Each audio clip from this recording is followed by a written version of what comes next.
Ito itsura sa Bangin, guys. Nandito tayo kasama ng Tuesday group na hindi naman Tuesday ngayon, di ba? Wednesday ngayon. Ayan, Sir Alex. Ayan, at saka si Sir Curiro Tribe Clicks. Siyempre, sikat na photographer. At ang buting may bahay ni Sir Alex. Ayun, kamusta po kayong lahat? At parang ngayon ko lang ulit kayo nakita dito. Ayun si Chef Michelle. Iba pala dito, Dok, no? Nagpapag dito, no? Nagpa-fog nga. Pag ba yun o usok galing sa barbecue? Grabe. Sarap ng weather dito pag umuulan. Siyempre magtatago ka lang. First time namin na-experience ang ulan dito. Iba pala. Oo, galing pa kayong Marikina niyan, sir? Tagig. Tagig pala. Kayong Marikina. Tagig, Sir Hill. Sino yung tiga Marikina? Si Sir Hill po. Si Sir Hill, nasa ka ba, Sir Hill? Isang beses ka lang punta dito, hindi ka na bumalik. Sabi mo, babalik ka.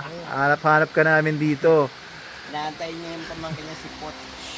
Si Poch Winyo, ating kasamahan sa Lasal noon. Ayan, itsura guys no nung overlooking natin dito. Teka. Ayan, yung signage ng Bangin, hindi pa inaangat. Ayan. Oo nga. Uy, kanina galing ako dun sa Manalo K9. Video lang kami, tinignan ko yung mga training ng mga aso doon, yung kalagayan ng mga aso doon, yung mga binibreed natin, tsaka yung mga puppies. Dito ako dumiretso. Galing doon sa Manalo K9 nandun. Ayan yung resort, ayan yung dating food park natin na mag-ooperate siguro pagka bare months na. At ito ang paligid dito sa Bangin. Ayan, umuulan lang, pero kung pupunta kayo dito, pwede naman. Tago kayo sa kubo, tago kayo dito, kagaya nila Sir Alex, nandito sila. At ayan naman, nagluluto naman doon sa loob. Ayan, sila Chef Jay doon. At nakasilong din dito si Nan. Nan? Ano, okay ka lang ba? Basa-basa ka. Ayan, kasi paikot-ikot lang yan dito. Tuwan-tuwa naman syempre yung mga halaman natin. Ayan, yung alatriso, may mga bunga tsaka mga bulaklak.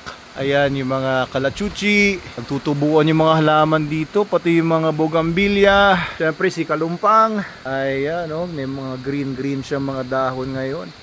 Tuwan-tuwa yung mga halaman. Ayan, may tininim ako akong bago ditong kalamansi, rubber tree, etc. etc. O ayan lang, after dun sa trabaho sa Manalo K9, tambay tayo dito sa Bangin. Pinapa-order ako ni Mrs. Pag take home daw ako ng pizza. Siguro 3, no? Yung kani, yung tropical, tsaka barbecue. Ayan, para sa mga susunod na mga araw nating kakainin yun dun sa bahay. Ayan, nag-order na kayo? O, kumain na kayo? Busog na yata kayo. Masarap na insal. Agi-inasal kayo? Wow! Di ba talaga masarap talaga Oo, insal? oo. Pagmula nung wala natin natikman, sarap talaga ng insal. Yun talaga ang gustong gusto niyo, yung inasal. Marami pang nakalayap, Dok. Yung bulalo, wala pa. Hindi pa natitisman yun. Bulalo. Kare-kare. Oo. Crispy pata. Nakaline na pa yan. Babaw muna sila ng vitamins M. Vitamins M? Oo. Ano yun? Maintenance. Cholesterol? Overlooking. Mataas na ba mga cholesterol nito mga to? Overlooking din eh. Mahirap yan. Oo, bigla ka nalang mawawala sa mundo. Isa ka na lang lista. Oo, enjoy ka sa kakain, tapos mamaya wala ka na, nasa heaven ka na.